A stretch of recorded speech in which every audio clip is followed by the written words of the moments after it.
And welcome to the Town Outdoor Show. I'm Charlie. I'm JD. I'm Fred. Captain Paul Tire. And I'm Grant.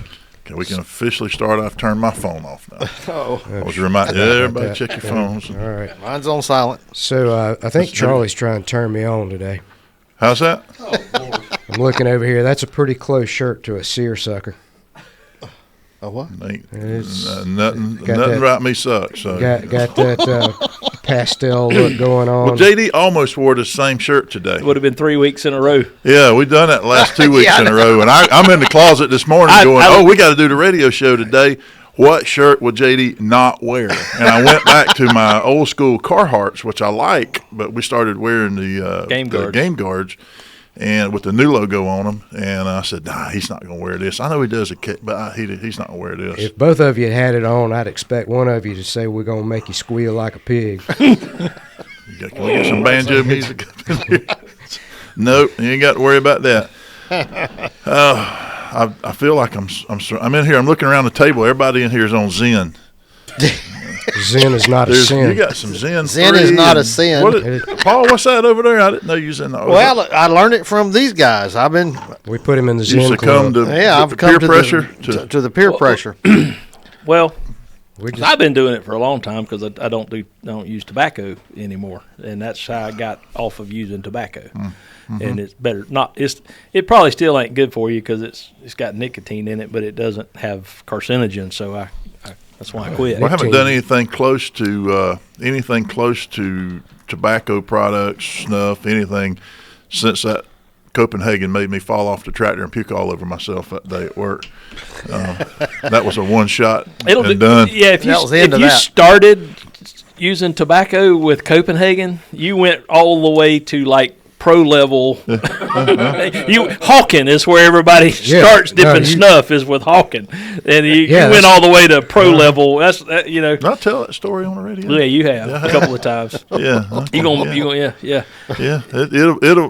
If you're a teenager and you're like, hey, I want to try some, I want to get into tobacco, and all your friends are doing Copenhagen, and I've seen them go through Red Man and this and that, and the watered down versions of Copenhagen. You open a can of Copenhagen around me, and I start feeling a little queasy. Charlie, go the other way. I can't stand it. Yeah. I mean, I quit that stuff a long time ago, but I mean, it got bad. I mean, I was actually trying cases with a dip in.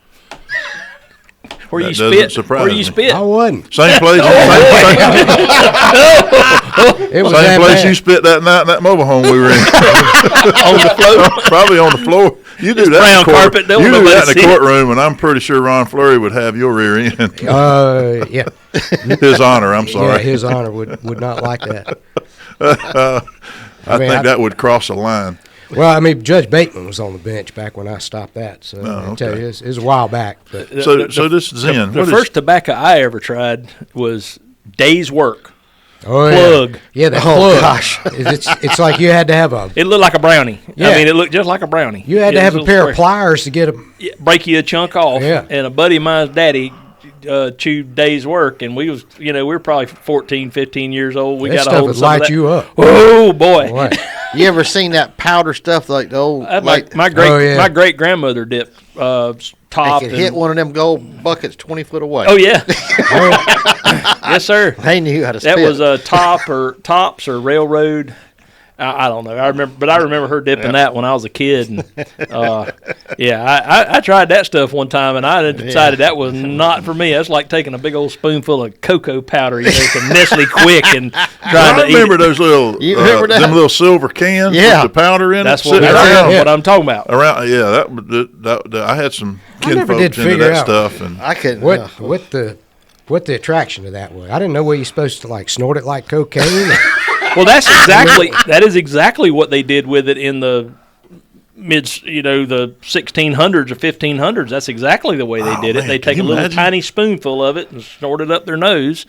And oh no! It does the same thing tobacco does. I mean, it just make you sneeze. Yeah, no doubt.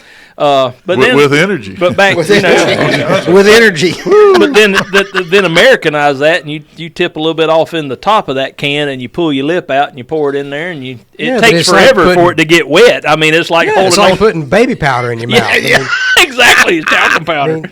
Yeah. Water don't stick to it hardly. No, It take all the spit out of your mouth. And then you're sitting there Sure going, did. That's right.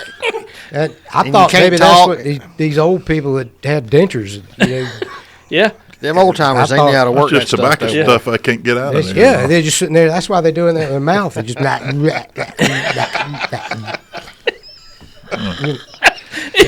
Y'all need to get a visual of that. Another reason to watch YouTube.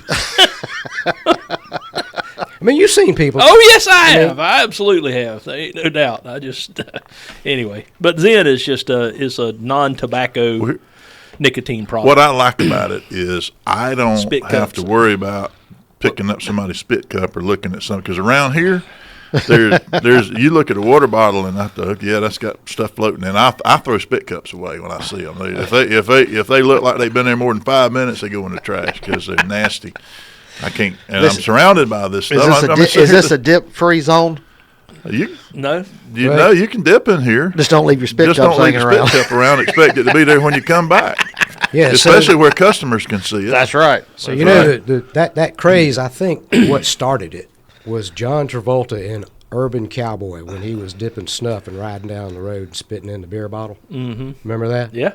Had him a beard on. Remember, Well, see, if you spit in a beer bottle and it's a brown beer bottle, Yeah, that's somebody not gonna that pick it up. gross. Well, I mean, it's not that gross. I don't Until pick up beer. somebody I don't drink pick out up of beer it. bottles and drink out of somebody else's beer bottle because I because of generally that don't- reason. I generally don't set a beer bottle down if I pick one up. And Well, out. If I you- tell y'all if you- what, when I if- was younger, if it takes you that long to drink a beer, you're doing it wrong. That's right. I spit in a Coke can, and my Messed mama up. got that can and took a sip, and I got my ass tore. I ain't never done that again. That's the truth. Well, all right then. Woo. I ain't never done that again. Peach Especially switch, even around the house. a peach switch, a peach limb. It'll make you go cut your own switch. You just- Oh, my mama caught me doing it one time. Found a spit cup, poured it on my head. Oh Lord, she didn't play either. No.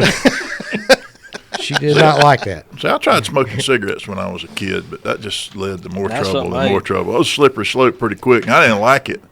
Anyway, it was just kind of be cool with other kids from the neighborhoods when I lived in town, and then by the time we got out to the woods and living in the country, because that's right after that we moved out in the country, and there was no more peer pressure. It was like, go get on the tractor. And if you wasn't going to get on the tractor, it was go mow the yard or go do something.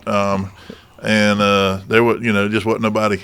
I lost that. Now all my buddies is going to the beach on the weekends, and I'm out there on the tractor getting a farmer's tan from the waist up, and fighting my terrible allergies. I can't in the stand to field. be around cigarette smoke to this day. I can't. hate it. I can't stand it. I never have.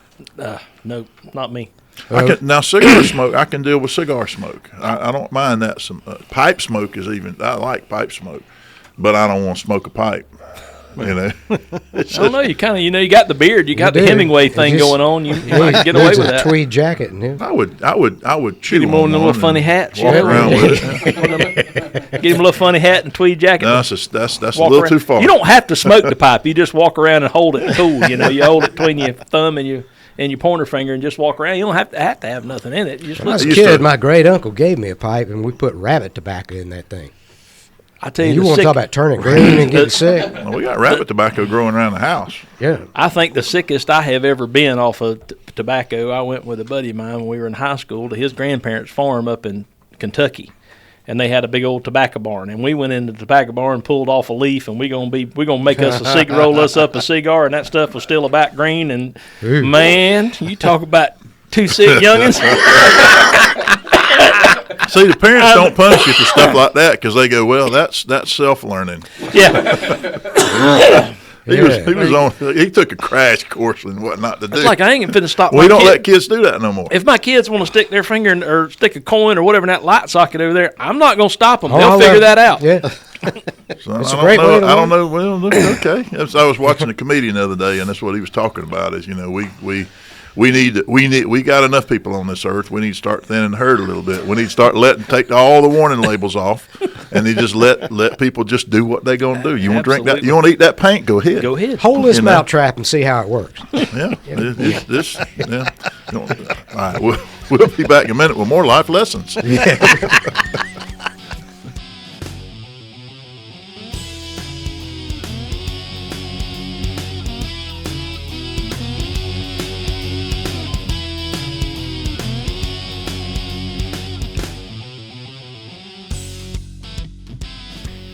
And we're back. I think I'm just going to leave most of that one right there on the YouTube channel. Y'all are having a good old time. I'd cut out a little bit of Paul's because we don't want everybody to know everything Paul says when he's not on the air. Because I'm just kidding, Paul. It's a righteous man down there in the corner. I don't know if YouTube caught that break, but that was interesting. Well, I wasn't paying attention to y'all. I noticed that you were there on your phone. I was back and forth with texts and emails on the break. Thing. I'm working, man. I'm in here trying to resolve some issues. And I can't let you drag me down with you, Fred. All right. Okay. Man, I saw, man, things have changed in the last week. We got us a new presidential candidate going on, and we've got more stuff came out from the shooting up there, and it's as bad as we thought it was. It was just complete, total negligence and ridiculous. There's a guy, we were talking about somebody should have been on that roof. Somebody should have been on that roof. Turns out they put a person on that roof, but it got too hot. They had to come down because it was 92 degrees. Now, that said, I was working in the bird pen the other day, and it was 92 degrees on the app on the phone. It said Mariana 92 degrees. Truck said there's a line. Truck said it was 102. and I was in a metal building working on heat lamps for these birds I got coming in this weekend. So I've got heat lamps in a metal building, uninsulated in the sun with no air movement, and the truck was out there going, man, it's 102. I don't care what the news is telling you. That Ford's pretty smart, so I was believing it. I don't know if that got the heat index or what that F-250 thinks, but it's. And I had to come out there and go sit in the air conditioning for a little while, and I think there's a few minutes there I don't remember, but thank God for that. I don't do Zyn, but I do Mio Energy, and I had some in my cup of water, and it was anyhow, so it was. So yeah, I get 92 degrees out on a white roof. I could see where it might be uncomfortable, but the kind of people that you put on a rooftop should have enough sense to say, "Hey, man, I got to come down for a little while. You climb up here and spell me just a minute." Somebody come up here with an umbrella and hold they it up. They make those little portable air conditioners you put around your neck. I got some of those. Yeah, they actually work pretty good. They're not bad. My wife bought them, and those things work great keeping hydrilla gnats off your face too. Oh yeah. Think about that. They do. Just blow it. Yeah. They really do. I wonder if they mulch them if they get in the intake. Yeah, you get a little hydrilla gnat remnants on your face, and you go, "What's that on your face?" It's better than coot poop. I'm getting ready to have an operation that's going to change that. So you heard that they had actually someone on the roof where the boy got up and shot. They assigned the person to it. I didn't think it was. They wasn't up there. I didn't think it was inside. that roof. I thought it was overlooking that roof. No, they said there was supposed to be a person on the top of that building. Well, no kidding, really. Yeah, and then they were in one of their rooms that Secret Service had access to was on the second floor of the building that's behind it, and you can sit in that window and see the roof. And they said the local guy saw the guy on the roof and then lost sight of him, or saw him and then lost sight of him. And somehow it was just a complete cluster. And he had a collapsible stock. He did. Is what they said. That doesn't make it any. That doesn't make it any more concealable. That just changes your length of pull by a couple of inches. Is all. I mean, even if it was a folding stock. Yeah, because I was watching the FBI director talk about it. He was a little more open. No one saw him walking around with it, and he said because. Most likely he had that collapsible. He planned it. Well, he planned it out far enough in advance. I bet you he went there the night before and concealed it somewhere, and then he just shut it up. Or he could have gotten it in the backpack because he could have just pushed two pins and taken the gun into two parts, and then it'll collapse down into about an 18-inch or 20-inch long piece. So gotcha. it doesn't negate the once again either a vast conspiracy or absolute unthinkable, unbelievable level of negligence and to watch incompetence. That Secret Service director testify. And the more I listen to her, the more I'm thinking this negligence. This is a conspiracy. Well, the more I'm listening to her, I'm thinking she's not answering a. Well, the conspiracy is to not look as bad as they look right now. Maybe I don't know. I guess, but she wouldn't. I mean, she even got AOC upset. Well, because there was. One of their, and I hate to say it, one of their DEI hires that totally dropped the ball, and that just makes the whole process look bad. You know, when you put somebody who's guarding Pepsi cans and Doritos up there in charge of guarding our most valuable people, well, politically most valuable people in the country, then that's what you get. And the thing is I fully believe this was them completely dropping the ball, and it was lack of communication, because some agencies their people don't want to talk to other agencies' people that don't want to talk. And even on a local level, agencies sometimes don't like talking to each other. We've seen that in our careers where agencies just don't get along, and there's a clash of personalities, and the next thing you know, they're Fred, you've probably seen it in your career where there's co-defendant testimony and attorneys, and everybody's like, hey, I'm not helping him, or I'm not doing this, I'm not doing that, and that's just political infighting, and it happens in between Democrats and Republicans, and state and county agencies, and state and county law enforcement, and city and county law enforcement. I've seen it too many times, and this is where you have to go. All right, guys. I hate to immortalize the words of Rodney King, but can't we all just get along? Leadership. Well, yeah. I mean, when you got a multiple co-defendant case, I think one I had 2 or 3 years ago that was high-profile case, lots of lawyers in town. Some of them didn't get along, and we're all on the same case. And at some point, we had to step up and say, look, we all put your differences aside. We're on the same team. Yeah. And, some of them didn't do it, and they didn't do it to their client's detriment. So let's say we are dealing with gross negligence, incompetence on whatever level. You still have to take into account of what are the odds. And that's either that gross incompetence, negligence is having to happen you would have to say it's happening every event, or every time one of these people, Trump, Biden, whomever, Kamala, wherever, that incompetence, statistically speaking, is happening every time they go into public. Or you just had to have all the stars aligned just right that kid happened to be there that day. It's got to be the latter. I got to hope it's the latter. We all hope it is. We all hope it's not a conspiracy for some organization or group or 3-letter alphabet, whatever, to trying to kill one of the candidates. We all hope it's not a conspiracy. Gosh, I hope it's not a conspiracy. I mean, it's a big orchestrated conspiracy. It would have to be at a very high level for that to have been the case. It would not. Right. It could not have been. Some low-level people conspiring to do it. It had to be at a very high level. It wasn't a group of people in Pennsylvania decided to do that. I'm just saying. But then we're right back to the encrypted calls. That's got me scratching my head. And I don't know what to believe anymore. I just truly don't know. When you see a member of Congress dressed up in a terrorist outfit, and the Prime Minister of Israel is giving a talk to Congress, and she's holding a sign that says war criminal. Yeah, that's right. I mean, that is so disgusting. I tell you what, that mess up there in D.C. this week with the Hamas protesting and burning the flag and all that stuff. I mean, just. Did you see the guy come run and grab the flag and run away with it? They were burning the flag. He ran up and grabbed him a piece of what was left and took off. Well, there's one guy come up there and took his coat off and was trying to knock the fire out, and a bunch of guys, or a guy, come and moved him out of the crowd too. So there was one guy trying to tamp the fire out. But anyway. there was a local, believe this, a local attorney, an attorney stepped up and did the right thing. Oh. Look at that. Oh, imagine that. And he works in a law office there in the right there where it was going on, and there's one saw in it every and town. ran out there and grabbed. Well, being that he was an attorney, it's probably for sale on eBay right now. Could be. Well, he did post. I'm just saying. He did. There were some social historic media artifact posts at to this him, point. but he didn't want to be named. So there you go. There you go. He's probably a good guy. Now, they knew it was an attorney because there were a bunch of business cards scattered all over the parking lot behind him as he ran away. First thing you look for. If the police beat you during this riot, First thing you look for. He's just trying to stoke it up.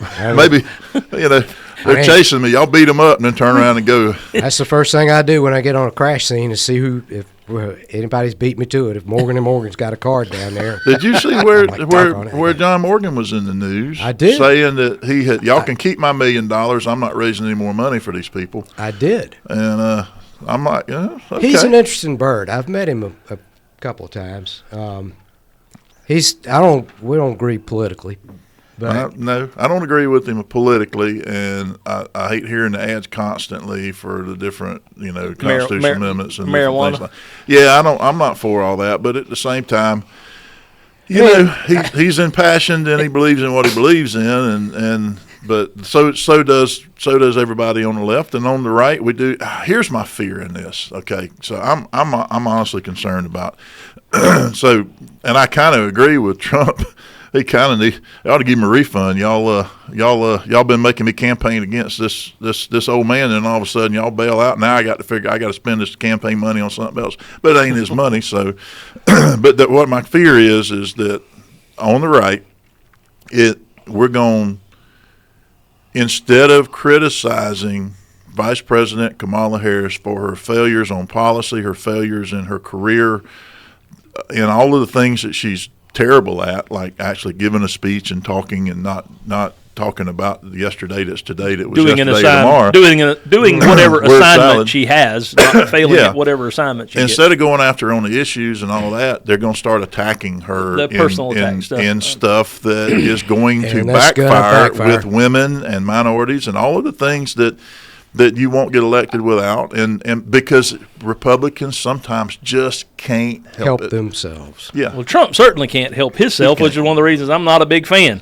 Right. It's just he started it at a speech that he was giving yesterday. I was watching him like, dude, I'm not you've gonna be nice. got this giant target. This woman has been so incompetent at anything she has been assigned to. All you got to take do care is of. just go play the tape of her trying to let the criminals, posting bail for the rioters, and they're not going to stop. No matter what you do, they're not going to stop. They shouldn't stop. I mean, Campaign on the issues and not just don't leave be the personal hateful, attacks. and you'll be all right. We'll be back in just a minute.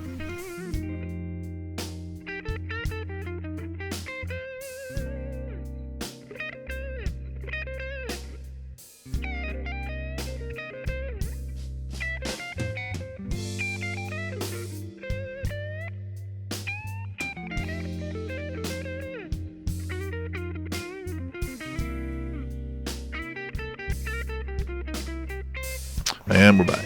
So Yeah. it's been hot. Yeah. Business at the ranges have been going pretty good. People still coming out. It's just fighting the showers and the rain and everything else. And it has been raining. I tell you, the afternoon or whatever, the rain has been an absolute blessing because it's dropped the temperature 20 degrees. the When it problem happens. is if you wear glasses every time you get out of your truck. You can't. Oh yeah, I mean, I've been needing a seeing eye dog. Yeah, you walk around.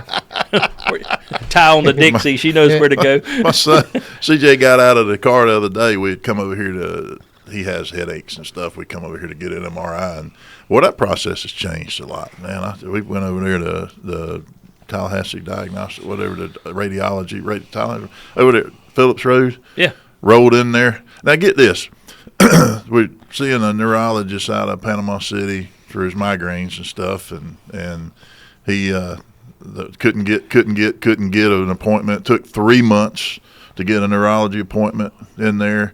And of course, I'm worried about my son. Was hopes nothing bad, knock on wood, nothing bad wrong with him. It's just he's got migraines. But then so does my daughter, and it happens. But when the weather changes, and so we finally, the day before the neurology appointment, they call in to confirm and go, hey, he hadn't got an MRI yet. Well, Y'all had we hadn't been able. There won't nobody get the approval. The approval won't go through with the insurance, and on and on and on. And finally, they said, okay, well, so God, we got to start all this over again.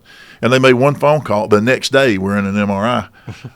The next day. Now, try to schedule one. So they called and got it done. It was 7:30 at night, but it didn't take any time. And they got the one you roll in. I can't get in it. I don't. The culvert pipe. You don't put me in that one, and it bothers me looking at that thing. Like crawling in a So culvert I built pipe. him up for it. I'm like, son, so they're gonna put you in this thing. Now you're small enough; they'll just roll you right in. It's gonna be. I even imitated the noises for him. I got it pretty accurate too. Click, click, click, click, click, burp, burp, and all that stuff. And he came out. He goes, I just shut my eyes. It was cool, Daddy. It wasn't that big a deal. I said, you ain't grown yet. Wait till they try to squeeze somebody when you get my size. And I got to raise one arm up. Now I think the newest one, because when I used to go there, I think it was like a trailer out back or something. It wasn't. You had to go outside to get inside, and it was. But it's nice. They got this big Portable. big vault door. You go in there. It's nice and well lit, and I might fit in that one. But I go to the open one now where you can sit up. You got to be real still. I've never had a problem getting that thing. Well, they put you're about two the of size you of in there. mine. You're about equal to mine and Charlie's one of our legs. So yeah, I just get right in there. I'm fine. Hop They up gave me some headphones, listen to some music. But then he got another neurology appointment next week, a week later. So I don't get this whole you got to wait 3 months to get scheduled, Well, and then you got to show up and you sit in the waiting room for. I mean, just to go to a doctor. Most times you go there and they hand you, I like the tablet thing. It's faster, but they hand you all this paperwork you got to fill out. It's the same crap you done had every other time you ever went there, and you got to fill it when you take the kids to the doctor or anything else. And half the time you're there for a half an hour to 45 minutes, And I'm Seems like like, they ought to be able to if get you that. can't see me to 4, have me show up at 4. Don't schedule me for 3 and then see me at 4. Let me just tell you, if you're a doctor and you call my office wanting an appointment, you're going to wait in my lobby. I'm going to get. you gonna wait till Fred, whatever. I'm going to sit in there and look at the Elvis internet. gets fed. I mean, Fill out this paperwork. Yeah, I'm going to give him about 5 sheets of paper. Fill out same thing in there. I'm going to make it. I'm going to get another packet of stuff. I wonder Maybe if fill that out. sometimes I wonder if there's not some requirement with insurance, something where they have to. You got to for them to bill for like an appointment that needs to be an hour long or something. They got to stretch it out, even though it's, hey, my foot hurts. Yeah, I need to refer you to a specialist. Well, then why not come here? Well, you need, we had to see. Talk about it. And I'm not on the CHP anymore. I'm on whatever my wife got, the blue, Florida Blue, Blue Cross Blue Shield. Yeah, something Florida. like that. And it's different. It's difficult to. It seems like I they ought to be hadn't able to figured it out scan that QR code on your driver's license and get all that information without having to. With all the technology, because your medical records are pretty much all those doctors access that stuff. So once it's in there, it's in there. We'll be back in just a minute.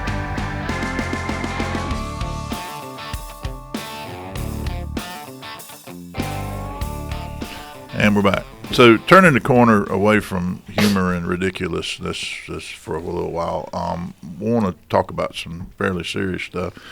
Fred, I'm talking about getting away from ridiculousness. So we're going to roll the dice here and ask Fred a question. So Fred, you said you've been getting some phone calls. I have. I got a phone call this week from a listener. It was an issue that I don't normally deal with, but it was a legal issue, and I was able to help the guy out and help him make some decisions.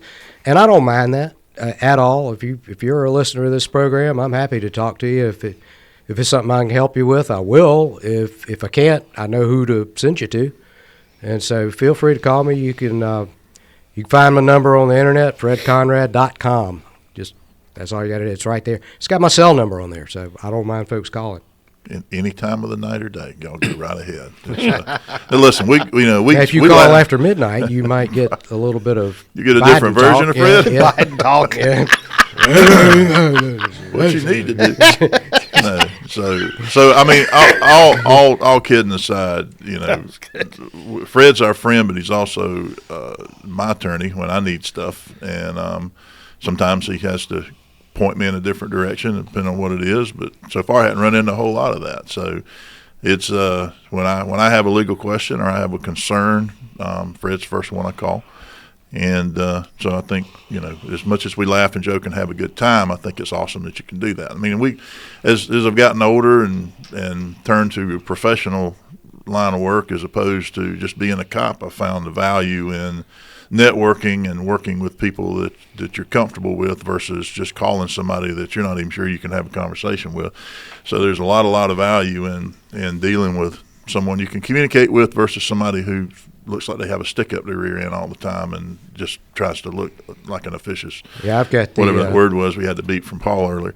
And so anyway, we I couldn't put a stick in the rear. I got the it'd be a twig. yeah, it's no acetol. Okay, so we have a couple with the shooting or the assassination attempt going on. We've had a renewed interest in active shooter seminars. We partner with Right to Bear, and we host and they sponsor these events at our facility in Dothan and in Midway here in Tallahassee. And we've got 2 coming up by request, and the demand's back up again. And this upcoming August the 6th at 6 p.m. here in Midway at our main office in the classroom next door. And you can go on our Facebook page or call the shop or sending emails to all of our everybody on our client list.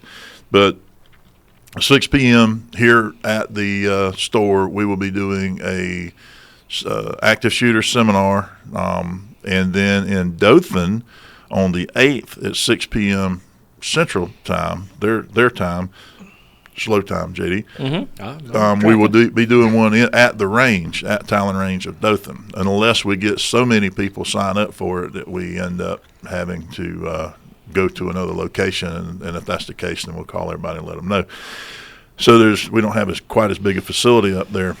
So when we've had hundreds of people show up for these things now, and we're going to talk to you about Right to Bear and the benefits of having some good legal prepaid legal services, but mainly we're going to talk about the things that we deal with when it comes to preparing for active shooter. That's mindset, that is what happens to us under stress, physiological and psychological stress dynamics, how to arm yourself, prepare yourself, where your brain should be, what you should do around your place of business, and if you walk into a place. And Paul, you had a question about the assassination attempt or comment, and you said, well, so if someone was, what would you do if something were to happen and we mentioned that as it relates to a big event like that. So if you're an event like that, I can't remember exactly what you said. Well, they had that, I don't know if you remember, not too long ago in Russia, they were at I think it was a ballet or a concert or something like that, and you had some bad guys come in there with AKs and kill 20-something people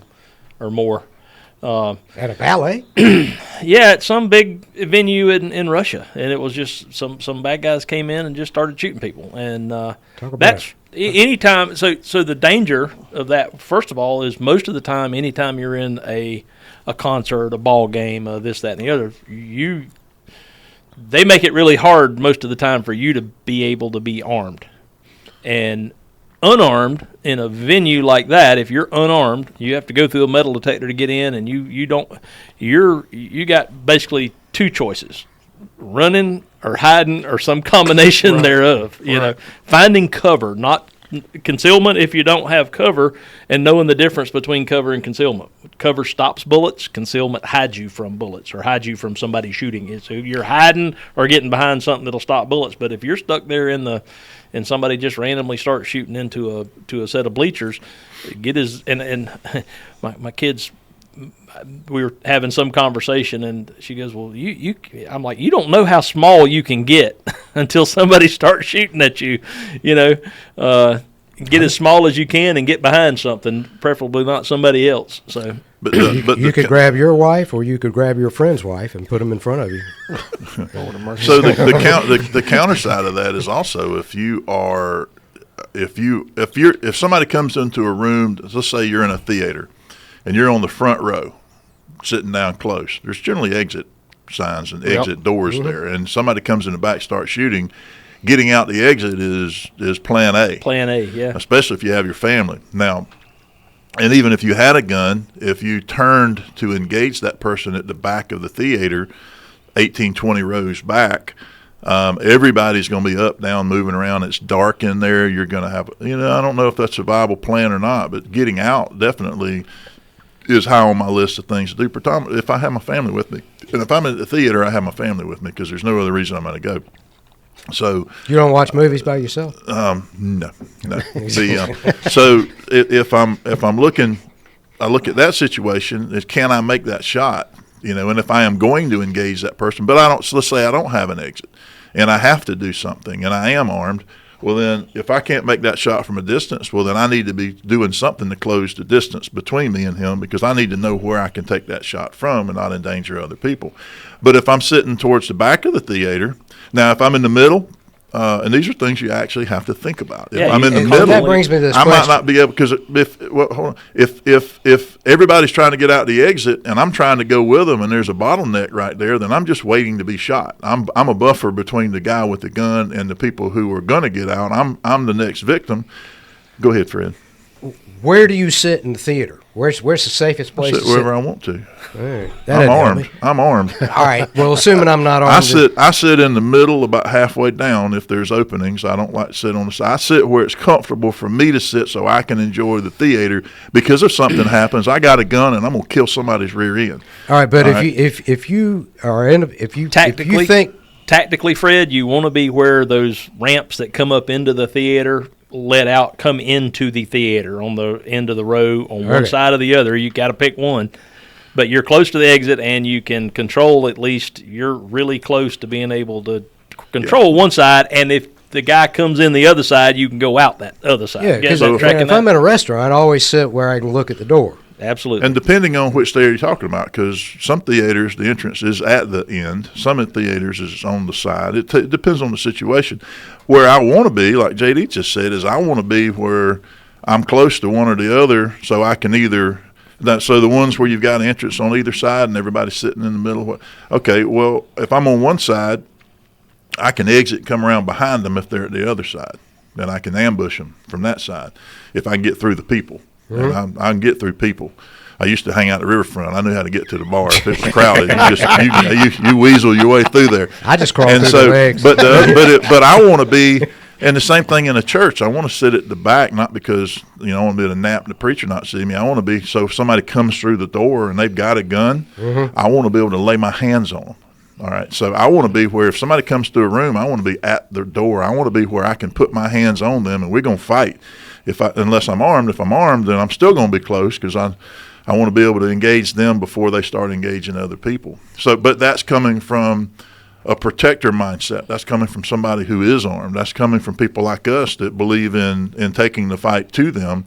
If I don't have that mindset, I don't have that capability, then I need to be near an exit. It's not a place where somebody can't come in, but you can get out.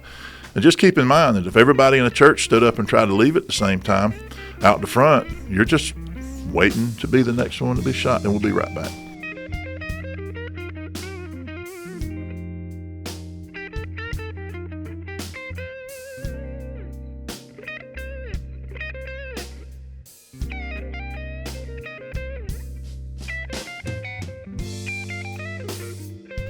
And we're back. So when we were talking about people's reactions in a crowd when we left, and active shooter situations, violent encounters, you've got different mindsets. I mean, and you have to plan ahead. And a part of these seminars that we're doing, again, on the 6th in Midway and on the 8th in Dothan, you can call either place and we can send you a link to get signed up.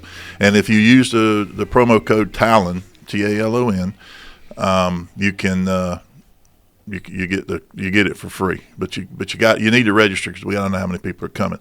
But when we're talking about the way people react, we've seen, JD and I, we've have worked at the Civic Center, have worked events from the FSU police back in the day when there would be a crowd of people, and all of a sudden, pow, pow, pow, and we're running towards the sound of gunfire, and everybody else is running away. I mean, that's just the nature of the beast. And Paul, you mentioned on the break, watching the attempted assassination of President Trump, people didn't run. Yeah. Some people that where the shots were coming in, they were hunkering down. Right. But the crowd was doing what? They standing their ground. Yeah, and they just got down. Some of them stood up. They stood up. They were trying to film it. They were pointing. They were going, it's coming from over there. You didn't see that. I promise you, if that had been a Democratic rally, first off, there wouldn't have been but 12 people there. And then if it had happened, they would have all run. They would have hunkered down or run. There's a different mindset. Yes. People on the left and people on the right have different mindsets when it comes to this type of thing. We're wired differently. There's scientific studies that show that people who lean left and people who lean right, your liberals and your conservatives, our brains are wired differently. We use different parts of the brain to reason through issues. That's why when you go to like a hunting camp or a hunting trip or something, it's very rare that you find a leftist that is into hunting and fishing and outdoors, that kind of stuff. They're usually wearing tight pants and but they do exist. No socks. But it's not as prevalent. It's not as prevalent on the left. There are a lot of people that can thread that needle, that can see both sides of the equation. That, hey, I'm for socialized medicine and immigration, but I still like to go duck hunting or deer hunting. But that's not common. That's not common. It's not common. Okay, so it does exist. It does exist, and there's also people who there's a lot of people. There's people that staunchly believe in the right of self-defense that are very liberal. Otherwise, we see it. Yes, they're absolutely, and that's where you see a lot more crossover. Yeah, there are. I know people who were NAACP people. I know people who are. We've had a lot of defense attorneys out here, not the kind of like Fred that make money doing it, but the public defender version of it that come out here and they shoot regularly. And the thing is but they're not hard left. But even that, you're starting to see more and more people on the left realize that while they have all these ideals, they also recognize that they want to live, and so they are more and more getting into, and we welcome them out here because if they are into buying guns and into training for self-defense, and whether it's a gun or pepper spray or taser or some other useless thing other than a gun, then there's a lot of stuff out there, and we're happy to show people how to use it. We also spend just as much time telling them what the limitations are to those items, And even when you buy a gun, just because you have a gun doesn't mean you can use it effectively. The mindset's more important. I'd rather have somebody with the proper mindset and a pocket knife than somebody who's afraid to use a gun and having a gun. Mindset and the hoe handle is you got a 4 foot long hickory stick. What you're doing on the 6th and 8th, you don't have to actually have a gun. You're teaching people situational awareness to observe what's going on when they go into whatever situation. Yeah. They can how to survive it. And we go in people's businesses and teach this. We do active shooter training for nonprofits and we do it at state organizations. We do it for businesses, law firms, real estate organizations. I mean, this is one of the things that we do by schedule and for a fee. And we've done it for churches, and we typically don't charge churches for most of this stuff because we feel like that's something we should do. All that said, we don't want to miss our fishing segment. So. Well, I tell you guys, the fish have been biting. With this cloudy weather, we've been. There's someone wanting to go fishing right there. I'm sorry, that was off. But we've been the fish have been biting. Me and JD was talking about it earlier. The bass specifically, I think with this cloudy weather, the water's cooled down some, and man, they have been biting this past week. So I was noticing just yesterday, I was sitting on the back deck and looking at the pond behind the house. Seemed like there was a little more activity on the top water than and that was in the evenings. Yeah. Yep. Yeah. It seemed like there a couple weeks ago the bite was really good in the mornings. It kind of went away, then it started picking back up in the evenings as we got to the full moon and going away from the full moon now. But I think it's because that water temperature has cooled down just a little bit, and that makes a big difference for your bass. You know, I know the brim right now. The grass lines. You take a beetle spin right now and go down the grass lines, you're going to catch some big brim. Really? They're hanging around the grass lines. That's what the bass are feeding on them. Down on Lake Talquin, the crappie, they've been coming out about 12 to 15 foot of water using live scope. You can take that live scope and find a big school of them and take that jig, and you might catch 5 or 6, or you might catch 30. But when that school kind of backs off and starts feeding, you just go find some more. So tell me this. I never can get it straight on. I mean, I know that the full moon moves game around, but what's the best moon phase to fish in? I think when the moon phase, as you're going to a full moon. Have you found that to be true, JD? 3 days before, 3 days after, new and full. Always. And when there was a book, I don't know who wrote it, but it's Moon Underfoot. above. Yeah. Remember who wrote that? Sun Up, Moon Down, I think is the name of the book. That's I got a copy of it somewhere at the house. It was my you bring it. granddaddy's. I'd like to read that because If I've I been can trying to find it, find I a will. copy of that. But that right there, that's when your major feeds are, when it's above you and it's underneath your feet. That's when your major feed is. And then a minor is when it's hitting the horizons, coming up or going down. Right, JD? Yep. And it makes a difference. Yeah, that's your Solinar tables that we've talked about on this show Being for able years. to be on the water quite a bit. Yeah. I kind of know areas where I know there's some fish. I know they're there. They ain't, the bait's still there. The fish haven't left. And you can see there's times when they show themselves and they're more active, and the fish haven't left. You can now with this forward-facing sonar, you can actually see that the fish are there. They're just not biting. But here this past week, they've definitely started biting. But I mean, they'll be there. But if you're telling me if you're 3 days prior or 3 days post, that's the best times are typically that's when they're going to bite. Not just 3 days before, but the 3 days, all 3 days. Okay. 3 days, that 3 day section right before a full, 3 days right after a full. Does it crescendo at the full? Yep. Okay. Especially as you go in the spring the winter into the spring, as the water starts to warm, you'll see a big push of fish. That you don't have affects- to have a full moon for fish to bed at all. I've seen it too many times, but it seems like more fish push up. Is that hold true for saltwater?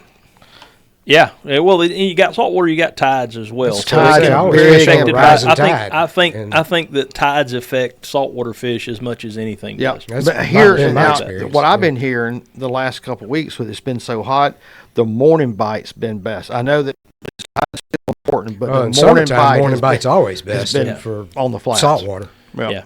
Well, And it's that's offshore, and too. this is not just it's not just fish and wildlife. If you look at Solinar tables, or you just like next time you ride by a cow pasture, and you got a herd of cows out there. Yep. Look, the Solinar tables are very very accessible on your That's mobile right. devices. Ride by a cow pasture. Usually, the Solinar tables will actually pinpoint where you are on the globe, Yep. and it will you can see what phase you're in right now. And if you see cows grazing, you're probably moving. or deer. Deer moving. Like I'm getting deer pictures now at weird times of the day, and I haven't looked at it because I'm pretty sure I know what it's going to say. And you're getting 2:00 in the afternoon. Like, what are those deer moving around eating at my feeders at 2:00 in the afternoon? He's right about that. I mean, I had a dove lease When it's hot.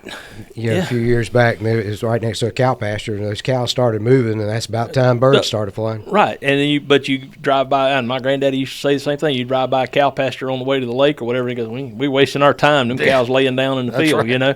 You see them all under one oak tree laying there. You might as well turn and go home. Or you're going to have to do some flipping and knock Just him in the look head. at the billboard for the So you're TMH. telling me the secret to life is a freaking cow? No, just look at the billboard for the TMH waiting times. Yeah, And there's another one. There's another one. Yeah, you go to ER. I'm surprised they don't have the Solinar tables at the and ER so when- they when can y'all schedule was- staff. Oh yeah. When y'all was in the full-time policeman, did y'all notice the moons? So you Oh, have more yes. stuff going on? Absolutely. No, I noticed that the next day when they start calling.